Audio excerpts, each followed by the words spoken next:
Hello everyone, it's me Mahiya from moments with Mahiya থেকে। কেমন আছেন সবাই? আশা করছি সবাই অনেক ভালো আছেন অ্যান্ড আমরাও কিন্তু বেশ ভালো আছি। তো সেদিন চলে গিয়েছিলাম উয়েনোতে, অ্যান্ড উয়েনোতে সেদিন কি করলাম, কোথায় কোথায় ঘুরলাম, সব কিছু নিয়ে থাকছে কি আজকের এই ভিডিওটি। So don't skip this video and keep watching.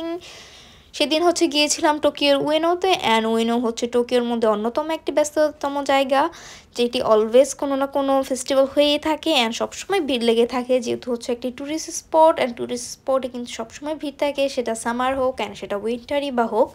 তো যাই হোক, সেদিন গিয়েছিলাম উয়েনোতে পদ্ম ফুল দেখার জন্য, অ্যান্ড উয়েনোতে কিন্তু অলওয়েজ কোনো না কোনো ফেস্টিভ্যাল হয়েই থাকে, অ্যান্ড সেদিন হচ্ছিল কিন্তু মেনলি এই কুটির শিল্প নিয়ে কিছু একটা, অ্যান্ড এইখানে প্রত্যেকটি স্টলে কিন্তু গিয়ে কাঠের তৈরি ম্যাক্সিমাম জিনিসপত্রই ছিল, বাট জিনিসপত্রগুলো কিন্তু তেমন সুন্দর ছিল না আমি বলবো, কজ জিনিসপত্রগুলো একটু কেমন টাইপ যেন ছিল, খুব মালা ছিল, ব্যান্ড টাইপ কিছু একটা ছিল, আমার কাছে তেমন একটা ভালো লাগেনি এই জিনিসপত্রগুলো, অ্যান্ড দোকানপাট দেখতেও না কেমন জানি ছিল, আমার কাছে তো সত্যি কথা বলতে একটু ভালো লাগেনি সেদিন দেখতে।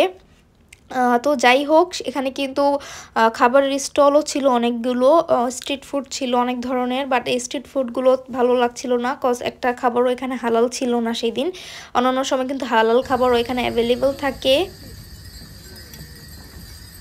এই সাউন্ডটা কিন্তু খুব সুন্দর, তাই না? আমরা যেহেতু পদ্ম ফুল দেখতে গিয়েছিলাম, এখানে কিন্তু এই সাউন্ডটা দিয়ে সাজানো ছিল, অ্যান্ড দেখতে এত ভালো লাগছিল। এই বাতাসের সাথে সাথেই কিন্তু এই ঘন্টাগুলো বাজছিল। কিছুদিন আগে গেল হয়তো বা আরও ভালো লাগতো, কজ আমরা যেদিন গিয়েছিলাম অলমোস্ট গিয়ে ফুল শেষ হয়ে গিয়েছে, বাট যাই হোক, যতটুকু আমরা দেখেছি আলহামদুলিল্লাহ আমার কাছে তো অনেক ভালো লেগেছে। পদ্ম ফুলের পাতাগুলো খুবই বড় ছিল।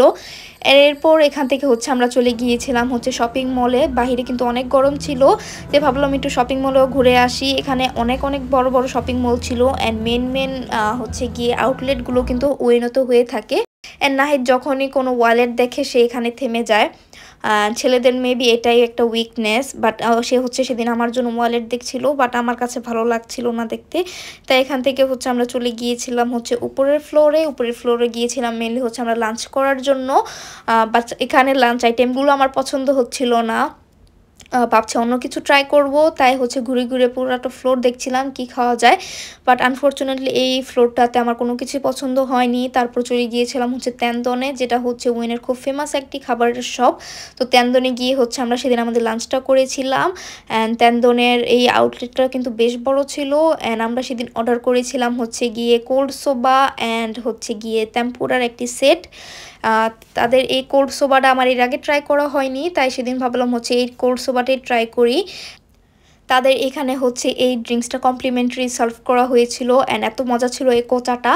তো যাই হোক, তারা গিয়ে মেবি 10 মিনিটসের মতো টাইম নিয়েছিল আমাদের ফুডটা প্রিপেয়ার করার জন্য, অ্যান্ড এই তো আমাদের খাবারটাও চলে আসলো। আমরা দুজন গিয়ে সেম সেট অর্ডার করেছিলাম, দুজনেই চাচ্ছিলাম যে গিয়ে কোল্ড সোবাটা ট্রাই করার জন্য। নাহিদ এর আগে ট্রাই করেছে, আমার ফার্স্ট টাইম ছিল। তাদের কোল্ড সোবাটা কিন্তু খুবই মজা ছিল খেতে।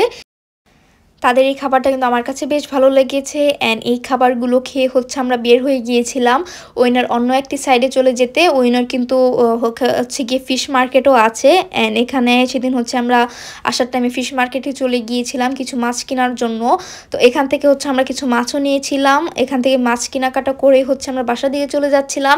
তো আজকের ভিডিওটা এখানে বিদায় নিচ্ছে। আজকের ভিডিওটি কেমন লাগলো অবশ্যই কিন্তু আমাকে কমেন্ট করে জানতে একদমই ভুলবেন না, and don't forget to like and share this video. Bye bye.